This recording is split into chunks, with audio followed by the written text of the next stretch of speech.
combien de chiffres? 3 chiffres. Dans 260, il y aura combien de fois 50? 5 fois.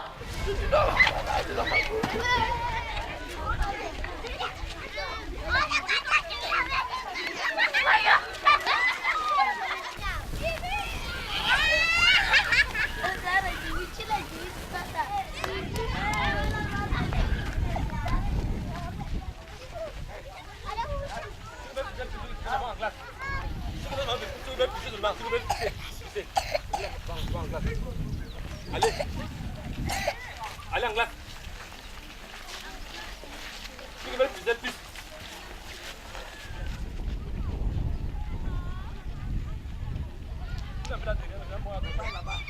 Les élèves, parfois, ils se débrouillent sous un arbre derrière les salles de classe. Bon, les enseignants, ils vont au quartier. Ils sont obligés de quitter l'école pour un moment avant de revenir. Et les jeunes filles, par exemple? On se débrouille. Dans ma classe, j'ai 42 élèves, dont 27 filles, le reste des garçons. Nous avons 2 grands problèmes. Oui. Manque d'eau, manque de toilettes. Il n'y a pas d'eau ici? Non. Et pourquoi? Je ne sais pas. Bon, moi, je suis venue cette année, j'ai trouvé que c'est comme ça. Il paraît qu'il y avait... On a cherché à apporter de l'eau, mais jusque-là, il n'y a pas d'eau dans cette école? Il n'y a pas d'eau, il n'y a pas de latrine. Il n'y a pas de latrine? Pas de latrine. Et il y a 6 classes? 6 classes. Comment vous faites? Comment vous jugez ça? C'est difficile. Qu'est-ce que c'est difficile? Difficile dans la mesure où il n'y a pas pour les besoins partout. Ils sont exposés aux maladies. Surtout à la période de choléra, il fallait qu'on joue aux sentinelles. On était plus derrière eux. Pour faire quoi? Pour leur dire de ne pas faire quoi? Non, pour leur dire de ne pas prendre les aliments qui tombent par terre. C'est tout ça. Parce que les enfants ont l'habitude de prendre des aliments qui tombent par terre. Quand ils ont les pays que ça tombe, ils reprennent. On était tous derrière eux pour cela.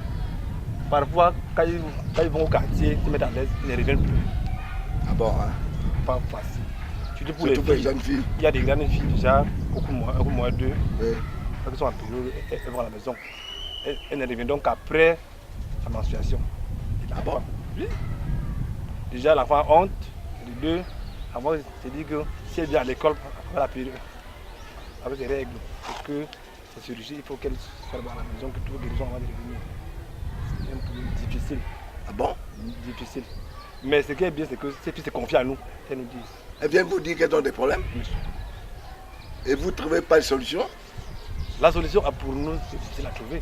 On ne peut que lui demander de rentrer. Donc une jeune fille peut venir vous dire, Oui, monsieur. monsieur, j'ai des problèmes, je règle, je dois rentrer. Oui, monsieur.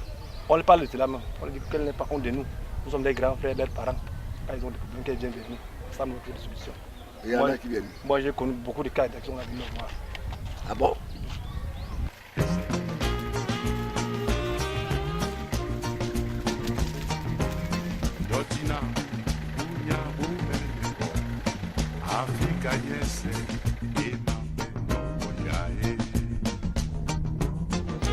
Non, c'est bon, tout ce que je voulais, c'est que les fesses ne touchent pas le mur. C'est pour ça que je laisse 25. Ouais, un peu. C'est-à-dire que si j'enlève mon pantalon étant ici... Le mur va passer sur le... Oui, ici. Que j'ai toute la liberté là. Et maintenant, si c'est un enfant, qu'il puisse, quelle que soit la personne, qu'il puisse aller... Ouais, un peu. Mais si tu recules un peu plus ici. C'est pour avoir un peu plus d'espace ici, au cas où quelqu'un... On dit que dans leur latrine traditionnelle, ils se lavent dedans. D'autres ont dit qu'ils se lavent ailleurs, mais ils veulent canaliser et nous n'avons pas accepté. Et à la fin, peut-être dans les... Ce qu'on a fait, c'est que nous avons plié les fers de 8. On a pris les fers de 90. On a plié, on a fait 25, 15, 15, 15, 25. Et on a donc mis ici, en mettant quelque part là. Ça permettait que, soit avec une tige. Voilà, exactement. Avec une tige dont 2 ou 3 personnes pouvaient porter.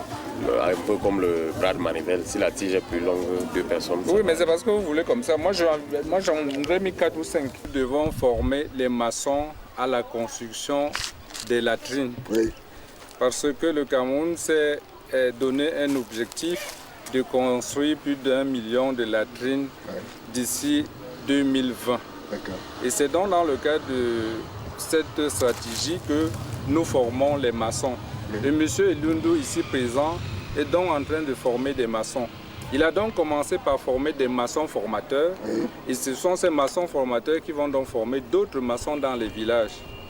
Donc ce qu'ils font ici, c'est former des maçons à la construction de latrines institutionnelles, telles que vous le voyez derrière nous, également à la formation des latrines familiales.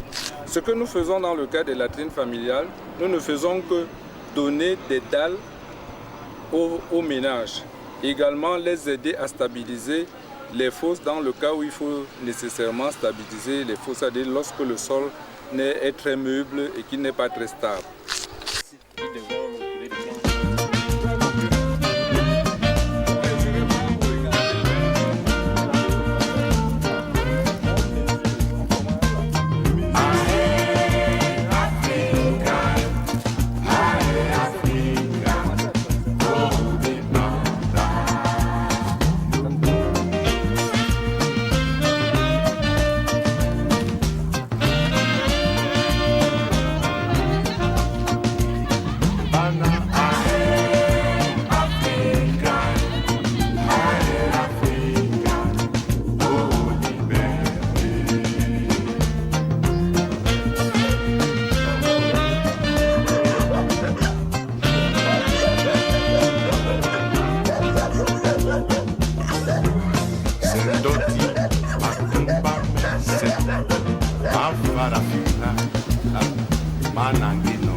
J'étais là assis devant mon bureau. Oui. Un enfant d'environ 15 à 16 ans, une jeune fille, s'est présentée. Elle me dit, mais monsieur, ma maîtresse m'a demandé de venir vous voir parce que je veux rentrer. Elle dit, tu veux rentrer, pourquoi? Je dis, autour de 11 heures comme ça, alors qu'il fallait aller jusqu'à 14 heures. Elle me dit qu'elle est malade. Mais apparemment, je vois que tu n'es pas malade. Je me dis que non, je suis malade, monsieur. J'ai insisté, j'ai vu que la fille avait l'air déjà de se lamenter et commençait même à pleurer. J'ai constaté que ça peut être tel cas. C'est pas être averti. Oui. Et vous l'avez fait comment? Je l'ai laissé rentrer, je ne pouvais pas faire autrement. Et elle est partie, elle est revenue? Elle n'est pas revenue ce jour, mais le lendemain, elle était là. Ça veut dire une journée de classe perdue. Puisque nous n'avons pas un espace pour pouvoir permettre aux jeunes filles, même à nos maîtresses, souvent de se changer. Parce que même les maîtresses peuvent être dans des cas pareils. Est-ce que ces cas sont récurrents? Récurrents surtout chez les enfants.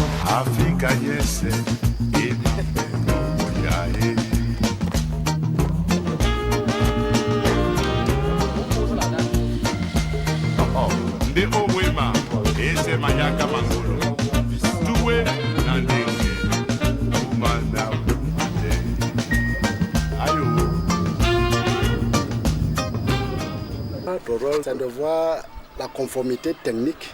Avec le cahier que vous avez là? Oui, c'est pour nous noter quelles sont les demandes, les besoins et voir un peu quels sont les ajustements. Si c'est fait suivant certaines normes. Oui, si c'est fait sur certaines normes. Si M. Elundu travaille bien ou quoi? Et si les maçons ont bien exécuté? Oui, c'est qu'il y a certaines normes qu'on est en train de dicter. Oui. Comme le cordon venait le dire, on veut faire des latrines à moindre coût pour que la durabilité soit assurée. La durabilité, qu'est-ce que ça veut dire? Ça veut dire qu'on construit les pilotes que nous sommes de faire, comme c'est dans un cadre de formation, on essaye de faire des tests. Et au finish, on va voir quelle est, en fonction des zones que nous avons visitées, qu'est-ce qui est disponible facilement comme apport du pays, de la population locale, quel est l'apport du projet. Mais à la longue, on voudrait que tout ça soit accessible parce que le projet ne voudrait pas construire. Qu'est-ce que cela veut dire? On est parti à Toulouse, on est parti à Kailé, on est parti à Djiglawo.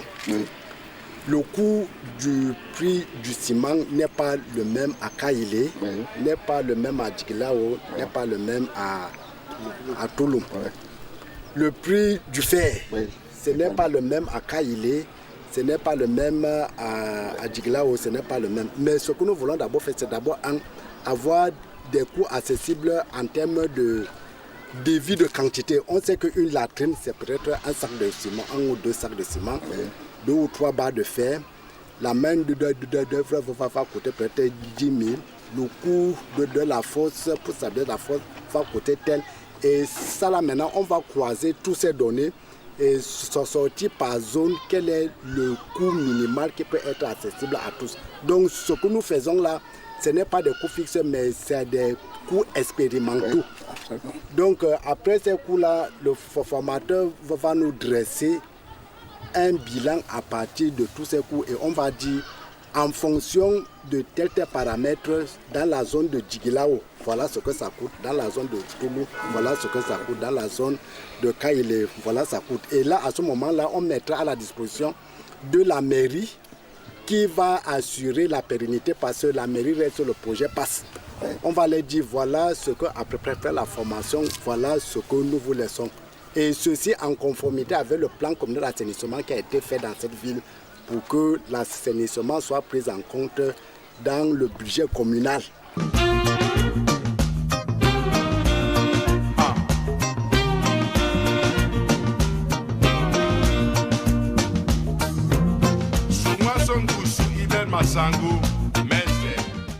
Les bénéficiaires sont appelés à contribuer parce que c'est un projet participatif. Oui. Ils sont appelés à participer en donnant le matériel local qui est disponible. Le matériel local, ça peut être les pierres, ça peut être le sable effectivement, et même la main d'œuvre. Le projet va leur donner des dalles, mais il faut stabiliser les fosses. Sur le camp, ça va fonctionner. Ils auront du travail. Ils auront du travail. Vous allez leur donner des marchés? Ils auront du travail à construire des latrines chez eux parce que leur rôle est de vulgariser l'assainissement. Donc la demande proviendra des paysans. Voilà, justement. Et vous croyez que une latrine chez les paysans, ça va coûter combien? Nous sommes actuellement autour de 25 000 francs. 25 000 francs. Oui. Vous pensez, monsieur le coordonnateur, que 25 000 francs c'est accessible pour un paysan ici? Je pense que dans la zone ici, 25 000 francs, c'est accessible. Oui. Et c'est ce que nous recherchons dans le cadre de cette formation. Également dans le cadre du projet d'assainissement liquide. Oui. Parce que nous cherchons à développer des modèles qui assurent vraiment des bonnes conditions de santé et qui permettent également que le ménage puisse à l'avenir construire lui-même sa latrine. Vous voulez qu'il y ait une demande et que ça puisse s'équilibrer elle-même à un certain moment. Oui, c'est ça que nous recherchons. Si c'est-à-dire que votre projet doit mourir de lui-même quand ce sera complètement équilibré. Disons que c'est la Banque mondiale qui finance le projet. C'est d'abord la première chose qu'il faut relever. Et on ne peut pas non plus construire des latrines pour tous les Camerounais. Ce que nous faisons ici, c'est de développer les modèles à moindre coût afin que les ménages puissent eux-mêmes financer la totalité de la latrine à l'avenir. Mais dans le cadre de ce projet, nous comptons bien financer au moins 3 000 latrines familiales.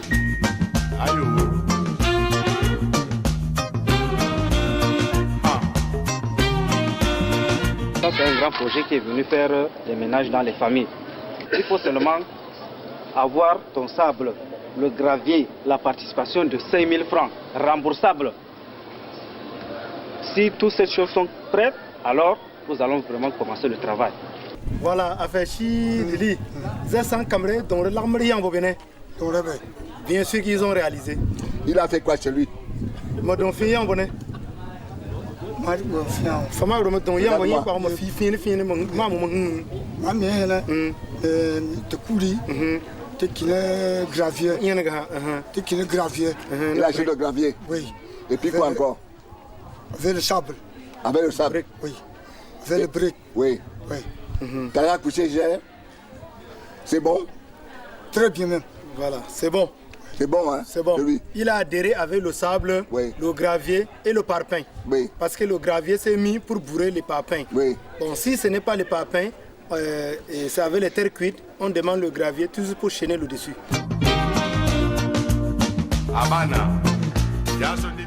Avec ce modèle, il y a un décalage entre la fosse et la superstructure, contrairement aux anciens modèles où la fosse se trouvait au beau milieu de la superstructure.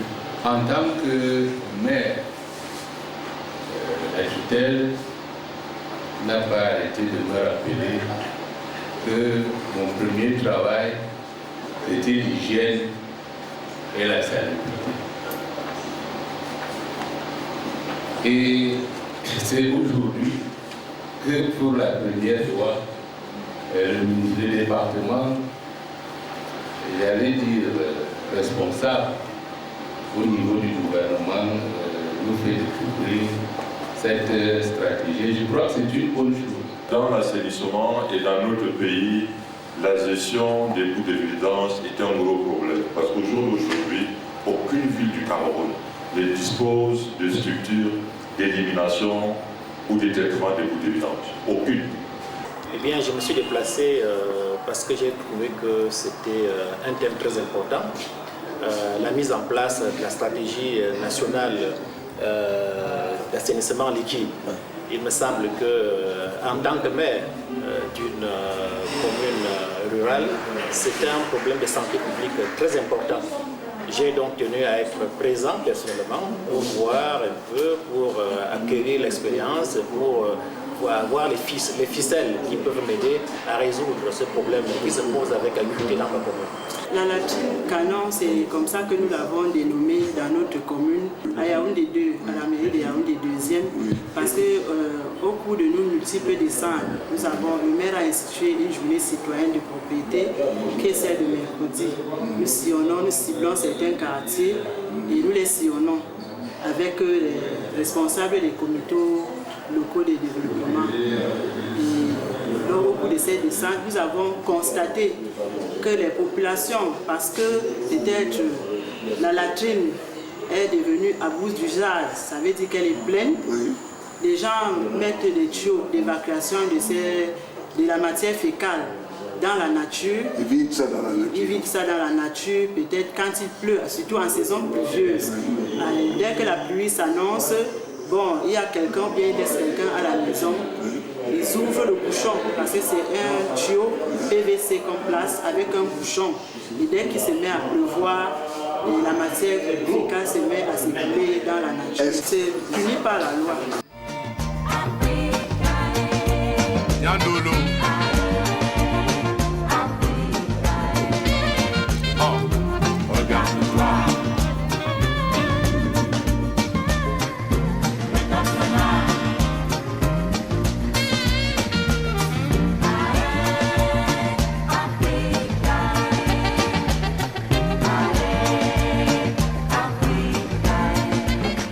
Toilettes publiques, nous-mêmes, disons, nous en avons construit, surtout dans les grands marchés. On a construit des toilettes bon, qui sont peu utilisées malheureusement. Pourquoi? Bon, c'est question d'habitude, vous savez, chez nous, les gens préfèrent soit rentrer chez eux d'abord, les se mettre à l'aise. Alors maintenant, avec l'avènement de Sankam, avec les latrines, comment vous allez faire? Bon, là, le problème est différent, puisqu'il s'agira de latrines familiales. Oui.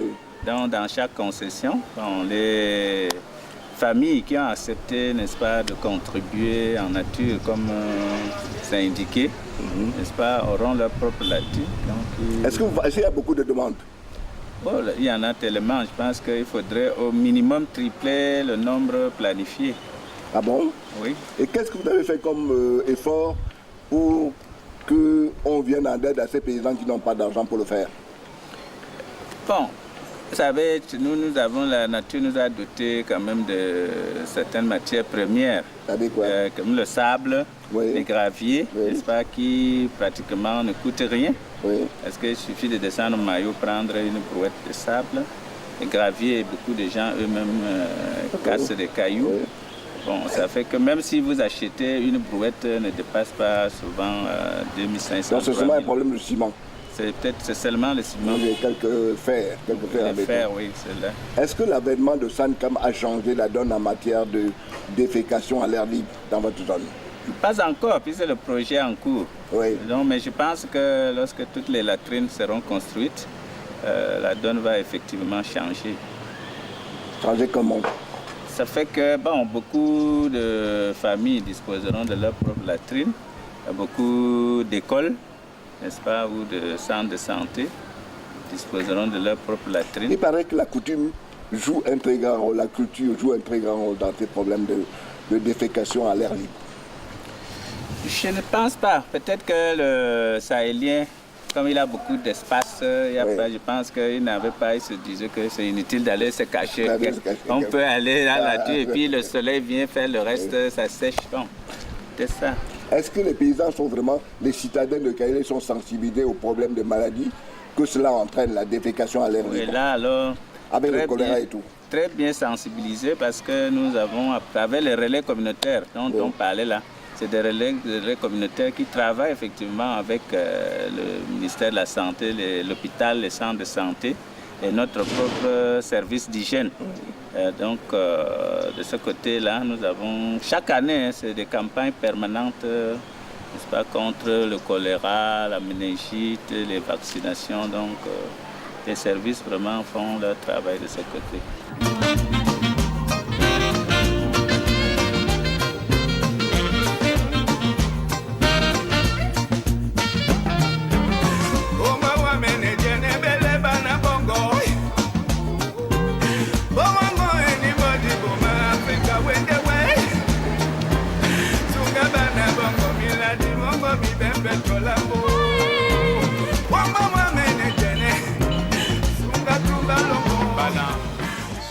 Coordonnateur de l'ONG AEDC, partenaire de Sankam dans le projet d'assainissement liquide. Je voudrais qu'ils prennent conscience que le travail qu'ils sont en train de faire, c'est d'abord pour eux. Ce n'est pas pour Sankam, ce n'est pas pour autre personne. Ça veut dire que si un maçon est formé, il peut arriver qu'il travaille d'abord pour sa population et deuxièmement, il pourrait faire de cette formation-là ou de ce travail-là quelque chose d'un travail de tous les temps, tous les jours. Nous sommes la région des extrêmes et tous les extrêmes nous tombent là-dessus. Ça veut dire que quand on dit choléra, on est présent. Quand on dit rareté d'eau, on est présent. Quand on a dit taux d'accès à l'assainissement, on est toujours présent, presque premier, c'est-à-dire par le bas. Alors l'arrivée de Sankam a fait en sorte que beaucoup de ménages se sont mobilisés pour creuser et utiliser effectivement des fosses d'aisance, ce qui permet d'éviter les maladies d'origine hydrique telles que le choléra. Les populations sont sensibles parce qu'elles certaines réalisaient déjà des fosses, mais elles n'avaient pas les moyens de les couvrir convenablement. Et comme on met à leur disposition une dalle de couverture, elles sont motivées, elles attendent. D'ailleurs, les besoins exprimés sont même au-delà de ce qui a été prévu. Sankam ne demande pas aux paysans de payer de l'argent pour réaliser l'ouvrage. Ils participent d'une manière, j'allais dire, volontaire avec la main-d'œuvre, tout simplement. Donc c'est ce que le paysan a l'habitude de faire pour lui-même. On lui demande davantage de faire toujours pour lui-même. Le taux d'assainissement ici à l'extrême nord est l'ordre de, à Ekam, le dernier Ekam, c'est l'ordre de moins de 15%. Ça veut dire qu'il y a beaucoup de choses à faire et l'État ne pouvait pas faire tout à la fois pour tout le monde. C'est pour cela qu'avec les partenaires au développement, on essaye de conjuguer nos efforts pour aboutir à ce qu'on a planifié. Et nous sommes en train d'expérimenter plusieurs techniques de stabilisation. Nous avons la stabilisation avec les parpaings bourrés, qu'on a expérimenté un peu partout. Nous avons la stabilisation avec les blocs de terre cuite. Et nous avons la stabilisation au fût métallique. Et en dernier lieu, nous avons également la stabilisation avec les éléments de poterie et en même temps, et même avec des pierres calées ou des pierres maçonnées. Tous les maçons doivent être formés à toute cette technique parce qu'on ne sait pas très bien dans quel milieu se trouvera le maçon.